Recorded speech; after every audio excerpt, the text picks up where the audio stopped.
Hello guys, आज हम लोग इलेक्ट्रिक पोटेंशियल के पार्ट 5 में पार्ट 4 हम लोग पहले पढ़ चुके हैं और अलग अलग चीज़ों के बारे में हमने बात करी थी उसमें।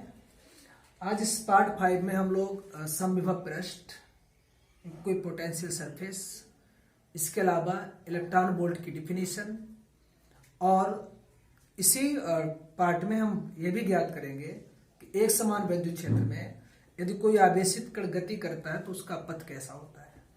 तो सबसे पहले गाइस हम समविभव पृष्ठ की बात करते हैं कि समविभव पृष्ठ क्या होता है। बहुत ही महत्वपूर्ण टॉपिक है और बढ़िया तरीके से समझ लेंगे आप इसे। समविभव पृष्ठ विद्युत क्षेत्र में लिया गया एक ऐसा काल्पनिक पृष्ठ होता है। काल्पनिक नहीं, इसका अस्तित्व भी होता है, ऐसा हम नहीं कह सकते काल्पनिक होता है। विद्युत क्षेत्र में स्थित ऐसा पृष्ठ जिसके प्रत्येक बिंदु पर वैद्युत विभव समान होता है, जिसके प्रत्येक बिंदु पर वैद्युत विभव समान होता है। मतलब हम कहीं भी, जैसे कोई पृष्ठ ले लिया, ये हमारा बोर्ड है, हमने मान लिया ये किसी वैद्युत क्षेत्र का एक पृष्ठ है और इसके किसी भी बिंदु पर जा रहे हैं, किसी भी कोने पर जाए हम, विकर्णों के कटान बिंदु पर जाए, कहीं भी जाए हम, हर जगह पर जो वैद्युत विभव की वैल्यू होगी वो हमेशा समान होगी। दूसरी भाषा में हम ये भी कह सकते हैं वैद्युत क्षेत्र में स्थित कोई भी ऐसा पृष्ठ जिसके किन्हीं दो बिंदुओं के मध्य विभवांतर शून्य होता है, ऐसे भी परिभाषा कह सकते हैं। तो बहुत सिंपल है बेटा, नोट कर लेना आप इसे। वैद्युत क्षेत्र में स्थित ऐसा पृष्ठ जिस पर स्थित प्रत्येक बिंदु समान विभव पर हो समविभव पृष्ठ कहलाता है। या हम कह दें किन्हीं भी दो बिंदुओं के बीच में विभवांतर शून्य रहता है विद्युत क्षेत्र में किसी पृष्ठ का, तो ऐसा पृष्ठ समविभव पृष्ठ कहलाता है। इसके कुछ गुण रहा करते हैं, तो कुल 4 गुणों को हम इसमें बताने वाले हैं और ऐसे ओरल बता रहे हैं आपको। वीडियो रोक रोक करके आप इसे सुनकर नोट कर सकते हैं। तो पहला गुण होता है बेटा इसका, अब चूंकि मैंने कहा है कि विभव समान होता है, ऐसा हम बता चुके हैं पहले ही।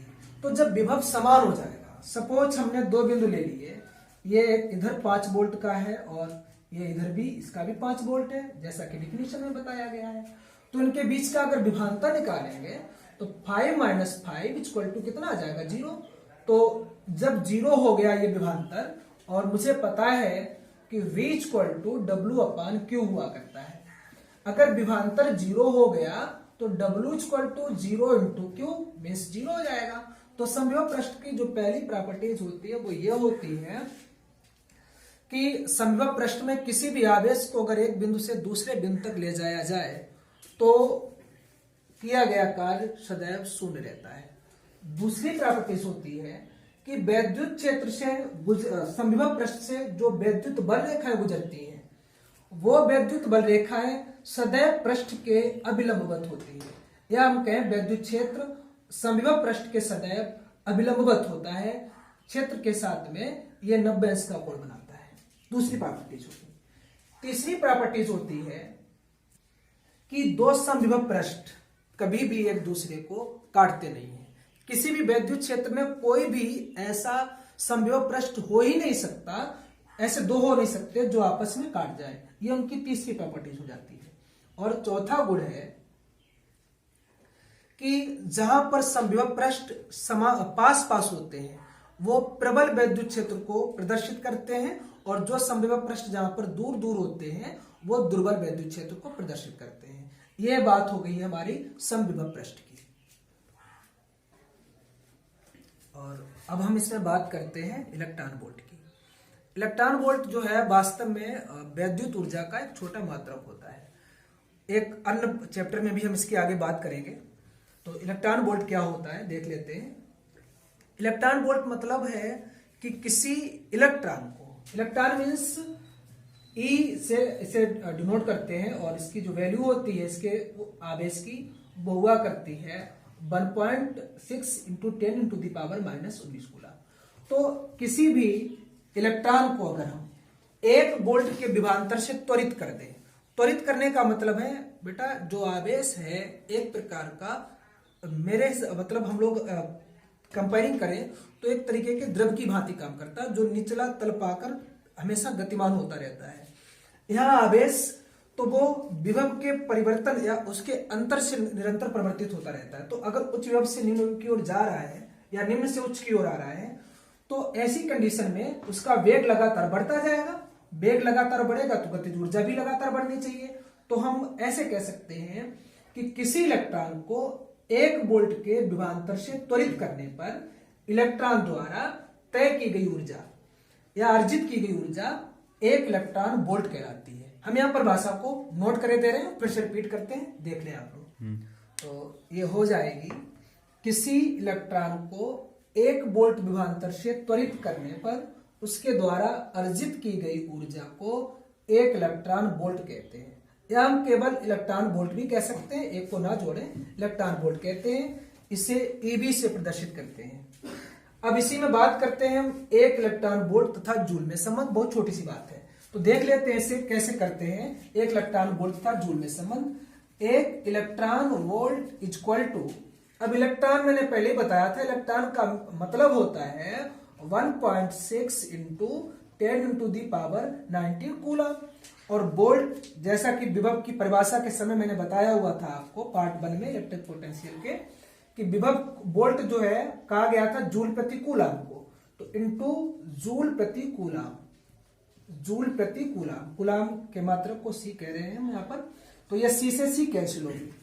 अब बचा है हमारे पास में 1 electron volt equal to 1.6 into 10 into the power minus 19 joule. यह संबंध होता है 1 इलेक्ट्रॉन वोल्ट तथा जूल में। तो आप इसे नोट कर लेंगे और इसके बाद हम बात करते हैं। और अब हम देखते हैं एक समान वैद्युत क्षेत्र में आवेशित कण का गमन पथ। मतलब अगर एक समान वैद्युत क्षेत्र में किसी आवेशित कण को छोड़ दिया जाए तो उसका पथ कैसा होगा या उसके पथ की प्रकृति कैसी होगी, इसके बारे में हम बात करना चाहते हैं। हमने मान लिया कि 2 प्लेटें धनावेशित और ऋणावेशित प्लेटें एक दूसरे से कुछ दूरी पर रखी हुई हैं, जिनसे एक समान वैद्युत क्षेत्र ई स्थापित होता है, जिसकी दिशा ऊर्ध्वाधर नीचे की ओर अर्थात धन से ऋण की ओर है। और इसमें हम एक क्यू आवेश का आवेशित कण या क्यू आवेश वाला आवेशित कण, जिसका द्रव्यमान स्मॉल m है, x अक्ष की दिशा में वेग b से प्रवेश कराते हैं, वेग b से प्रवेश कराते हैं। और जैसे जैसे ये आगे बढ़ता है, चूंकि वैद्युत क्षेत्र की दिशा प्लस से माइनस की ओर है, तो यह एक बल भी काम करेगा, तो यह एक बल काम करता है जो इस आवेश पर लगातार नीचे की ओर लगा रहता है, जिसकी वजह से आवेश सीधा तो चल ही रहा होता है, साथ ही साथ ये नीचे आना भी शुरू कर देता है। तो इस प्रकार इसके पथ की प्रकृति सरल रेखीय नहीं रहती है, एक वक्र बना लेती है। और कैसा वक्र बनाती है वो हम आगे देखते हैं अभी। तो सबसे पहले बात करते हैं एक्स अक्ष के अनुदिश जो गति के लिए भेजा था हमने प्रारंभिक में, उसमें क्या होता है। तो सबसे पहले बात कर लेते हैं एक्स अक्ष के अनुदिश गति के लिए। एक्स अक्ष के अनुदिश गति के लिए एक फार्मूला होता है गाइस, 4 बराबर दूरी बटे समय। तो यहां से 4 जो है मैंने प्रवेश कराया, क्योंकि एक्स अक्ष की दिशा में आवेशित कण में उसकी गति में कोई त्वरण नहीं है, कोई बल काम नहीं कर रहा है, इसलिए कोई त्वरण नहीं है।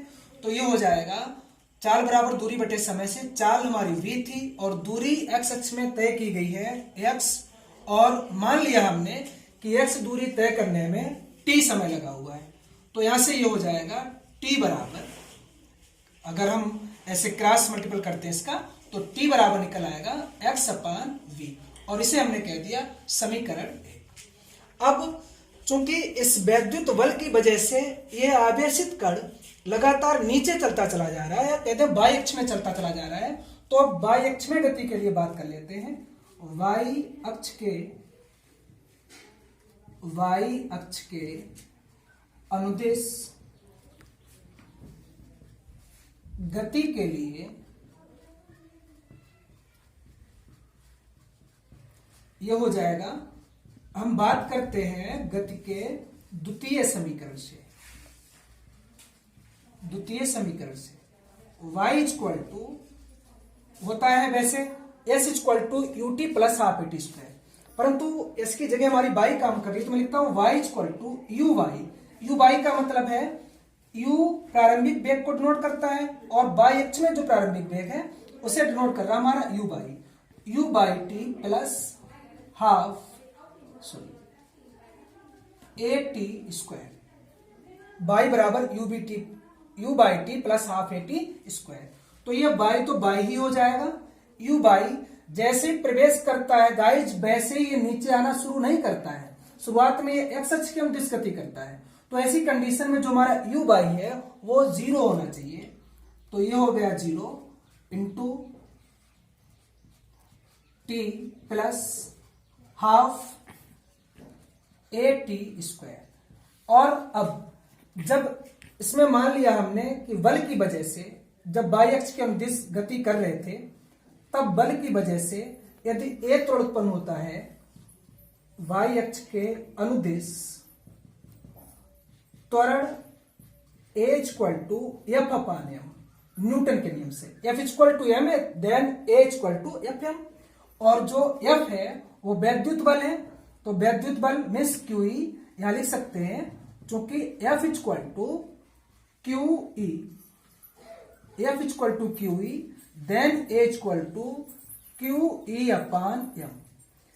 तो ए की भी वैल्यू यहां से निकल आएगी और समीकरण 1 से हम टी की वैल्यू निकाल चुके हैं। इसलिए गाइज ये हो जाएगा y इक्वल टू, ये बचा था आपके पास में हाफ ए की वैल्यू, इसे क्वेश्चन सेकंड कह दिया, इससे रख देंगे यहां पर। तो ये हो जाएगा Q E upon M into, और टी की वैल्यू है एक्स अपान बी स्क्वायर,